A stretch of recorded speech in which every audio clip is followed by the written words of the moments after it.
प्रिय साथियों, नमस्कार, लाल सलाम। आप सबको मालूम है,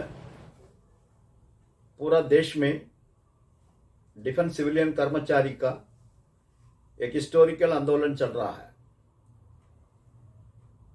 आवड़ी में लगातार सरकार का डिसीजन का खिलाफ में, सरकार का नीति का खिलाफ में एजिटेशंस, मीटिंग्स चल रहा है। लेकिन इस सभी मीटिंग्स में हमारा भाषण तमिल में होता है। हमारा हिंदी क्षेत्र का बहुत साथी लोग इस फैक्ट्रीज में काम कर रहा है। उन लोगों का रिक्वेस्ट था, आज सरकार का नीति का खिलाफ में, सरकार का डिसीजन का खिलाफ में तो आंदोलन पूरा देश में चल रहा है। स्पेशली एडसो 2021 का खिलाफ में और कॉर्पोरेटाइजेशन का खिलाफ में तो लड़ाई तो चल रहा है। उसका एक हिंदी रिपोर्टिंग उन लोगों को चाहिए करके एक रिक्वेस्ट आया था। इसलिए हम भी सोचा, आवड़ी में हमारा कितना डिफेंस कर्मचारी है, हिंदी क्षेत्र का, बंगाल का, उड़ीसा का और पूरा हिंदुस्तान का डिफेंस एम्प्लॉयज के लिए एक संदेश देना हमारा जिम्मेदारी है। साथियों, हम ऑर्डिनेंस फैक्ट्रीज का कॉर्पोरेटाइजेशन का इतिहास में नहीं जा रहा हूं, उतना समय भी नहीं है। लेकिन आप सबको मालूम है, पिछले 20 साल में 5 रक्षा मंत्री ने हमको लिखित में आश्वासन दिया, अश्योरेंस दिया, हम ऑर्डिनेंस फैक्ट्रीज को कॉर्पोरेटाइज नहीं करेंगे। उस एग्रीमेंट को तोड़ के इस सरकार ने निर्णय लिया, ऑर्डिनेंस फैक्ट्रीज को कॉर्पोरेटाइज करेंगे, वो भी टुकड़ा टुकड़ा करके 7 कॉर्पोरेशन बनेगा।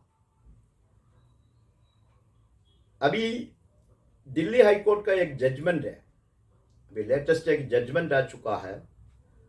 कोई भी मंत्री, चीफ मिनिस्टर, सरकार का कोई अधिकारी कोई एश्योरेंस, आश्वासन देश का जनता को दिया तो उस एश्योरेंस को लागू नहीं करेगा तो उसको एनफोर्स करने का अधिकार कोर्ट को है करके दिल्ली हाई कोर्ट ने अभी जजमेंट दिया। उसका मतलब हम लोग को राइटिंग में तो आश्वासन दिया, जॉर्ज फर्नांडिस साहब से लेके मनोहर पर्रिकर तक, वो भी एनफोर्सेबल है, वो भी एनफोर्स होना चाहिए। लेकिन सरकार ने वो सब तोड़ के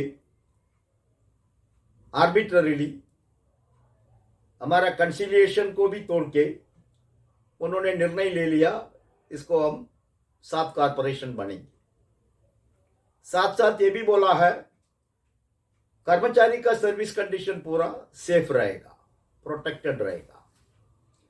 लेकिन सरकार का आश्वासन का कितना वैल्यू है हम लोग प्रैक्टिकली देख रहा है। इसीलिए इस सरकार का डिसीजन का खिलाफ में ऑर्डिनेंस फैक्ट्रीज को बचाने के लिए, ऑर्डिनेंस फैक्ट्री का कर्मचारी को बचाने के लिए फेडरेशंस ने निर्णय लिया, हम अनिश्चितकाल हड़ताल को फिर रिवाइव करेंगे। उसका तैयारी चल रहा था, लेकिन सरकार, एक इंडस्ट्रियल डिस्प्यूट है कॉर्पोरेटाइजेशन का मुद्दा और हमारा सर्विस का मुद्दा, फेडरेशंस को बुला के बातचीत करके एक सेटलमेंट करने का तैयार नहीं है। लेकिन उन्होंने क्या किया, ऐसा एक काला कानून, एक जंगल कानून, अंग्रेजी में तो ड्रैकोनियन बोलता है, ऐसा एक draconian essential defence services ordinance को राष्ट्रपति का नाम पर 30 जून को प्रोमोलगेट किया। उसमें हमारा डिफेंस एम्प्लॉयज का अधिकार है, लीगल और डेमोक्रेटिक अधिकार है। हमारा देश का संविधान में हमको अधिकार है हड़ताल करने का, प्रोटेस्ट करने का, सरकार का डिसीजन को विरोध करने का। वो अधिकार को पूरा छीन लिया। इतना ड्राकोनियन प्रोविजन उस कानून में रखा है, काला कानून में।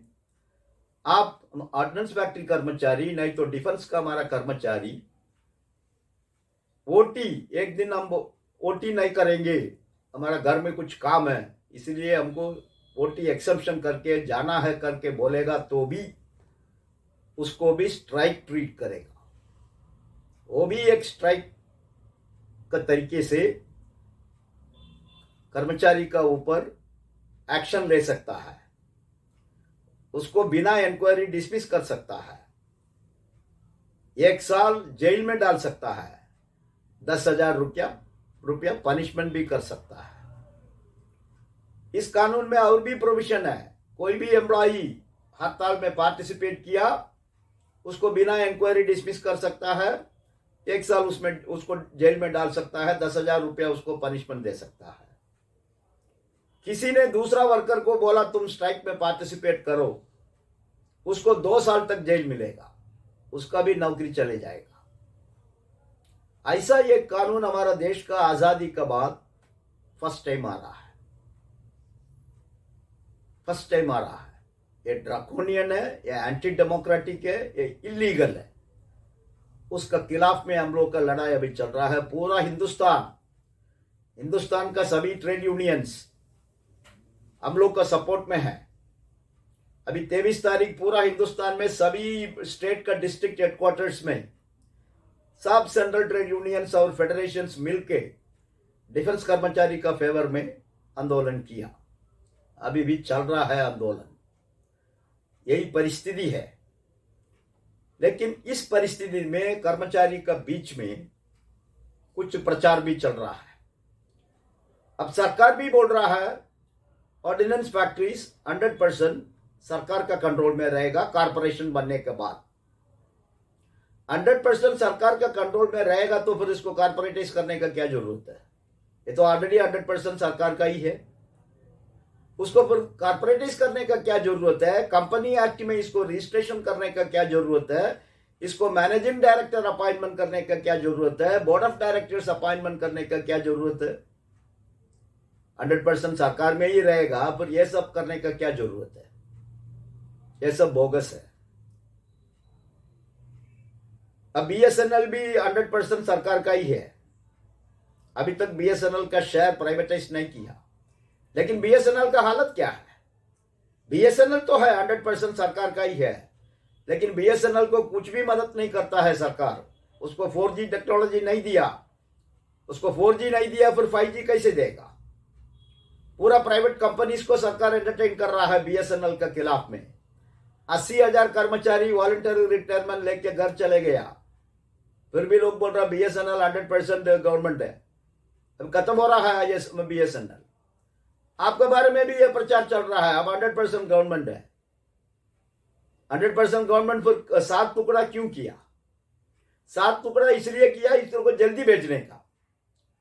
अब ये कॉर्पोरेशन बनेगा तो बेचना थोड़ा कष्ट रहेगा। अभी एयर इंडिया को सेल्स करने के लिए सरकार कैसे प्रयास कर रहा है, उतना प्रयास ये कॉर्पोरेशन में करना पड़ेगा सरकार को। कारण इसका 2 लाख करोड़ का ऊपर उसका एसेट्स का वैल्यू है, 65,000 एकड़ जमीन है। इसलिए जल्दी इसको सेल्स करने के लिए 7 टुकड़ा कॉर्पोरेशन बनाया, 7 टुकड़ा कॉर्पोरेशन बनाया। और आप लोग को यह भी मालूम होना चाहिए, हम लोग रक्षा मंत्री का जानकारी में भी उसको लेके गया। बार बार 100% सरकार का 100% सरकार का बोल रहा है, लेकिन आपने खुद एक पॉलिसी बनाया, defence procurement and export promotion policy, आपका वेबसाइट में है एमओडी का। उसमें क्या बोल रहा है? उसमें यही बोल रहा है अब डिफेंस का कितना भी पब्लिक सेक्टर है उसको हम डिसइन्वेस्टमेंट करेंगे, मतलब उसका शेयर हम प्राइवेट को सेल्स करेंगे।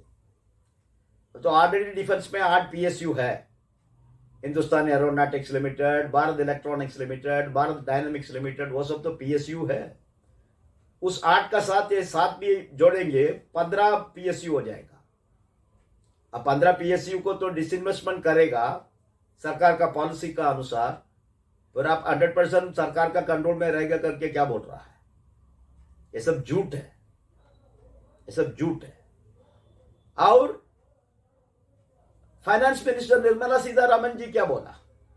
स्ट्रैटेजिक सेक्टर में केवल 4 पीएसयू रहेगा, बाकी सब हम प्राइवेटाइज करेंगे। ऑलरेडी डिफेंस में 8 पीएसयू है, अब ये 7 भी उसका साथ जोड़ेगा तो 15 हो जाएगा, तो कौन सा 4 रहेगा, बाकी कौन जाएगा, इसके बारे में सरकार कुछ बोल रहा है। इसलिए ये कुछ लोग तो प्रचार कर रहा है ये 100% सरकार का कंट्रोल में ही रहेगा, ये सब फालतू है। इस सरकार का नीति में ये सब नहीं है।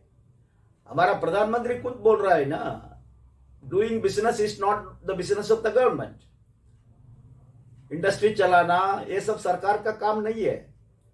अब तब प्रधानमंत्री गुजरात का चीफ मिनिस्टर था, तब क्या बोला, उन्होंने बोला पब्लिक सेक्टर का जन्म होता है मरने के लिए। तो इस सरकार का भी पॉलिसी तो वही है, पब्लिक सेक्टर को खत्म करो, बंद करो। ऐसा परिस्थिति में हम सरकार से क्यों पब्लिक सेक्टर बन के जाके मरेंगे? यही तो लड़ाई है साथियों। फिर एक प्रचार चल रहा है, सरकार ने बोल दिया सर्विस कंडीशन प्रोटेक्टेड। सरकार खुद बोल रहा है 2 साल के लिए आप सरकार कर्मचारी रहेगा, 2 साल के लिए आप डीम्ड डेपुटेशन में रहेंगे। 2 साल के बाद क्या होगा? कोई नया संविधान बनाने का जरूरत नहीं साथियों, आज ही कानून तो है।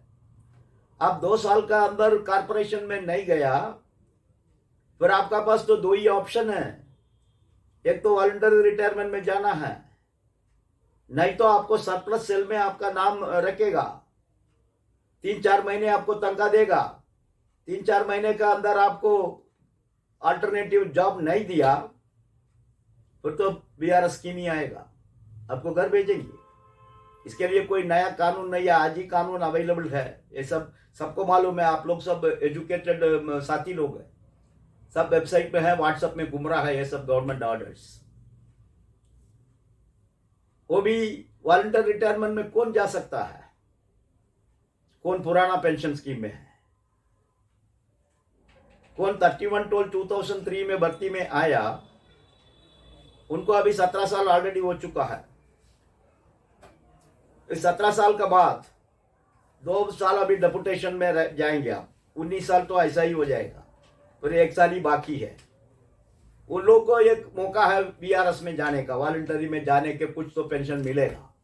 लेकिन हमारा 40,000 का ऊपर तो नया हमारा नौजवान साथी है, कौन 30 उम्र में, 35 उम्र में, 40 और 45 उम्र का एज ग्रुप में है एनपीएस में, वो साथी किधर जाएगा? उनको क्या प्रोटेक्शन है, उनको क्या पेंशन मिलेगा? आज आप सरकार कर्मचारी है, इसलिए 14% आपको सरकार कंट्रीब्यूट कर रहा है। वो गैसेट नोटिफिकेशन आप पढ़िए, 14% केवल केंद्र सरकार कर्मचारी के लिए सरकार कंट्रीब्यूट करेगा। एक दफा आप पीएसयू कर्मचारी हो जाएगा, आपको वो पब्लिक सेक्टर में पहले पैसा होना चाहिए, आपको मिनिमम 10% कंट्रीब्यूट करने का, उतना भी पैसा उनका पास नहीं रहेगा। लेकिन फिर भी तो प्रचार तो चल रहा है, service condition should be protected. परसों पार्लियामेंट में इस बिल को लेके आया, बहुत एमपी लोग ने विरोध किया। एमपी लोग ने खुद बोला ये ड्राकोनियन है, ये संविधान में तो डेमोक्रेटिक और लीगल राइट्स है under article 19 of the constitution, उसका खिलाफ में है, इसलिए इसको वापस ले। लेकिन सरकार का पास मेजॉरिटी है, वो वापस कैसे लेगा? वापस नहीं लेगा ना। इसलिए साथियों सिचुएशन बहुत गंभीर है, बहुत सीरियस है।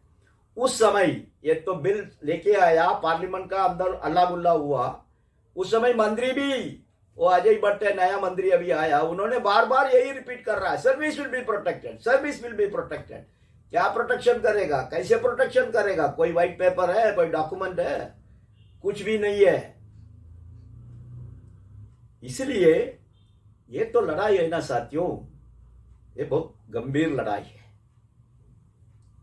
सरकार का ऊपर सभी जगह से अभी प्रेशर है, 800 को वापस करो। ये तो डिफेंस इंडस्ट्री है, इसको क्यों कॉर्पोरेटाइज कर रहा है? एक पब्लिक मूवमेंट हमारा देश में बिल्डअप हो रहा है। ये केवल डिफेंस एम्प्लॉइज का स्ट्रगल नहीं है अभी, ये केवल डिफेंस एम्प्लॉइज का ट्रेड यूनियंस और उनका फेडरेशन का स्ट्रगल नहीं है, ये देश का जनता का स्ट्रगल है। ऑर्डिनेंस फैक्ट्रीज को प्रोटेक्ट करना इस देश का जनता का स्ट्रगल है। देशव्यापी मोमेंटम बिल्डअप हो रहा है। हम लोग का सपोर्ट में देश का 1 करोड़ का ऊपर वर्कर परसों स्ट्रीट में आके लड़ाई किया, संघर्ष किया। सो इस देश आपका पीछे है, इस देश का जनता आपका पीछे है, इस देश का ट्रेड यूनियंस आपका साथ है, इस देश का पॉलिटिकल पार्टीज बीजेपी छोड़ के बाकी सब पार्टीज आपको सपोर्ट कर रहा है, फेवर कर रहा है। सो ऐसा परिस्थिति में हम नहीं लड़ेंगे। हम इस सरकार का प्रचार में, नहीं तो बाकी लोग का प्रचार में हम कंफ्यूज हो जाएगा, ये गलत है। कंफ्यूज होने का इसमें कुछ भी नहीं है। इस सरकार मजदूर का फेवर का सरकार नहीं है, इस सरकार मजदूर विरोधी है। इसलिए तो 4 लेबर कोड पास किया पार्लियामेंट में बिना कोई डिस्कशन। तब अपोजिशन मेंबर पूरा पार्लियामेंट का बाहर था, तब तो लेबर कोड पास कर दिया। इस लेबर कोड क्या आपका फेवर में है? ये तो इस देश का प्राइवेट कॉर्पोरेट का फेवर में है, कैपिटलिस्ट का फेवर में है। सो ऐसा एक सरकार, ये कितना बढ़िया अच्छा ऑर्गेनाइजेशन को, ये बांग्लादेश लिबरेशन वार, पाकिस्तान वार, कारगिल वार, कितना भी हमारा देश का विरोधी देश का साथ तो युद्ध हुआ, उस समय पूरा इक्विपमेंट्स तो हम ही लोग बना के दिया। इस कोविड-19 क्राइसिस में भी देश का हमारा तो हेल्थ फ्रंट लाइन वॉरियर्स है, डॉक्टर्स है, नर्सेस है, उनको पर्सनल प्रोटेक्टिव इक्विपमेंट्स कौन बना के दिया? तो आप ही दिया। ऐसा फैक्ट्रीज क्यों सरकार में नहीं रखेंगे? सरकार में इसलिए रखना चाहिए, इसमें स्पेयर कैपेसिटी मेंटेन करना है। कोई भी इमरजेंसी आएगा, जब सिचुएशन आएगा, आपका प्रोडक्शन डबल करना पड़ेगा, वो सरकार ही कर सकता है। पब्लिक सेक्टर में नहीं चलेगा, कारण उधर लॉस एंड प्रॉफिट में चलता है। इसलिए all India defence employees federation और बाकी हमारा साथी फेडरेशंस ये क्यों विरोध कर रहा है? इसीलिए विरोध कर रहा है, अभी क्लोथिंग फैक्ट्रीज तो 5 है, एक ही फैक्ट्री को एक कॉर्पोरेशन बना दिया, पैराचूट फैक्ट्री को। कितना वो सर्वाइव करेगा? एक फैक्ट्री एक कॉर्पोरेशन, ऐसा किधर हो सकता है? बाकी 4 फैक्ट्री को एक अलग कॉर्पोरेशन बनाया, लेकिन वर्कलोड कुछ भी नहीं है, कुछ भी नहीं है। 2022 के बाद आपका पूरा आइटम्स नॉन कोर डिक्लेयर करके प्राइवेटाइज कर दिया। अभी बोल रहा है आप कॉर्पोरेशन होने के बाद कंपटीशन में उसको ले लो। कंपटीशन में आप कैसे L1 में आएगा साथियों? इसलिए ये क्लोथिंग फैक्ट्रीज का फ्यूचर क्या है, क्या होने वाला है? एक्सिलरी, हमारा एंसिलरी इंडस्ट्रीज करके IFD फैक्ट्रीज को एक अलग कॉर्पोरेशन बनाया। ये IFD फैक्ट्रीज मेजर फैक्ट्रीज का ऊपर डिपेंडेंट है। आज उनको नॉमिनेशन बेसिस में उस फैक्ट्री से वर्कलोड देता है, लेकिन एक दफा कॉर्पोरेशन होने के बाद ये ammunition factory, weapon factory, ancillary factories को लोड नहीं देगा, कारण वो भी कंपटीशन में ओपन टेंडर में जाएगा। उनको कौन कम रेट में देगा, उन्हीं का पास जाएगा, इस कॉर्पोरेशन का पास थोड़ी जाएगा। इसलिए ये तो 3 ग्रुप्स है। फर्स्ट टारगेट ये 3-4 ग्रुप है। एक तो पैराचूट, अब आप बोल रहा है पैराचूट कोर आइटम है, लेकिन टैंक एमिनिशन प्राइवेट को दे दिया, तो पैराचूट प्राइवेट को देने के लिए इस सरकार को कितना समय चाहिए? इसलिए casualty first will be OPF, उसका बाद 4 OCF आवड़ी, OCF शाहजहानपुर, OEF असरतपुर और OEF कानपुर। फिर आ गया एंसिलरी इंडस्ट्रीज, इलेक्ट्रॉनिक्स कॉर्पोरेशन। ये सब 2-3 साल का अंदर ही खत्म हो जाएगा, बाकी फैक्ट्रीज रहेगा 4-5 साल।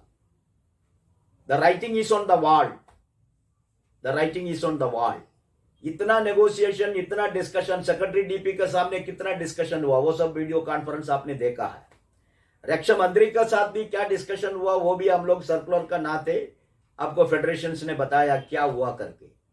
लेकिन इतना नेगोशिएशन में भी क्या बोल रहा है? ये 2 ही चीज ही बोलता है, 100% सरकार में रहेगा, सर्विस कंडीशन प्रोटेक्टेड है, लेकिन वर्कलोड के बारे में एक भी शब्द बोलने का तैयार नहीं है। इस 41 फैक्ट्रीज को पूरा वर्कलोड मिलेगा, 54 नहीं तो भी 51 आवर्स ओवर टाइम, और 50% पीस ऑफ प्रॉफिट मिलेगा।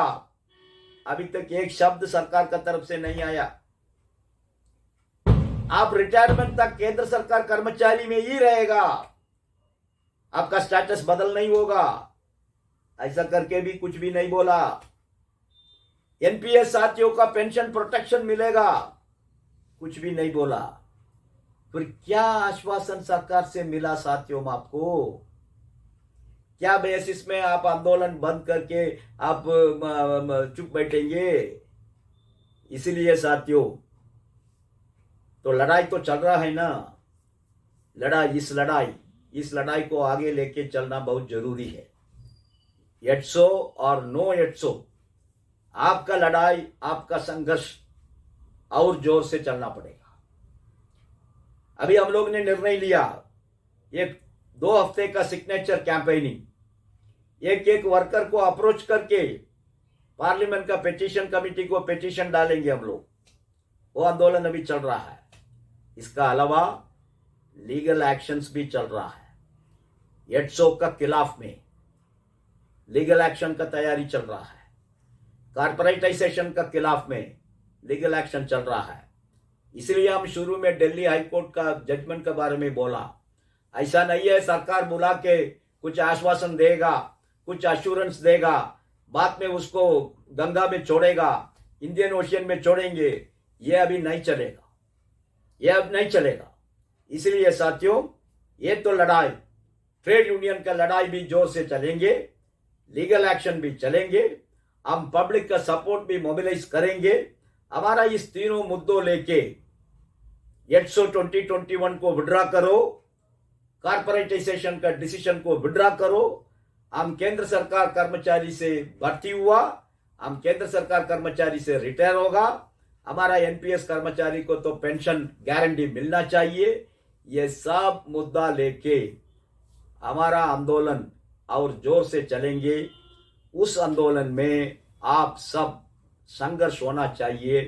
डिफेंस कर्मचारी का एकता इस आंदोलन में बहुत जरूरी है। हम आप सबको अपील करना चाहता हूँ, इस सरकार का दुष्प्रचार और बाकी लोग का दुष्प्रचार का पीछे आप मत जाइए। हम लोग का ये 220 ऑर्गेनाइजेशन को 220 साल पुराना ऑर्गेनाइजेशन को बचाने के लिए, हमारा कर्मचारी को बचाने के लिए हम लोग इकट्ठा सरकार का इस नीति का खिलाफ में लड़ाई करेंगे, संघर्ष करेंगे। मुझे पूरा विश्वास है हम जीतेंगे। इतना आश्वासन बोल के आप सबको नमस्कार, लाल सलाम, धन्यवाद।